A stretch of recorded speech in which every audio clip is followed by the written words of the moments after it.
ఓం నమః శివాయ. ఈరోజు మనం తెలుసుకోబోతున్నాం శివుడు ఎందుకు అభిషేకాలను ఇష్టపడతాడో. పురాణాలలో చెప్పబడింది, శివుడు అనేది శాంత స్వరూపుడు, జ్ఞానరూపుడు, సర్వలోక పితామహుడు. భక్తులు ఆయనకు చేసే అభిషేకం ఆయనకు అత్యంత ప్రియమైన పూజ.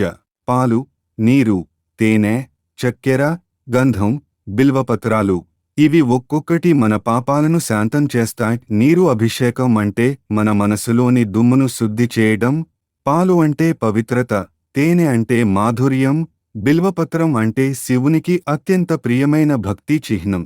భక్తుడు శివలింగానికి అభిషేకం చేస్తూ ఓం నమః శివాయ అని జపిస్తే ఆ జలం భగవంతునికి స్నానంగా మారి భక్తుడి హృదయంలో పవిత్రతగా ప్రసరిస్తుంది. అందుకే శివుడికి అభిషేకం చేయడం అనేది కేవలం పూజ కాదు, మనసును శుద్ధి చేసే భక్తి యజ్ఞం. ఓం శివాయ నమః. ఇలాంటి మంచి వీడియోస్ కోసం మా ఛానల్ ని లైక్ అండ్ సబ్స్క్రైబ్ చేయండి. మీ విలువైన సమాధానాలను కమెంట్స్ రూపంలో మాకు తెలపండి.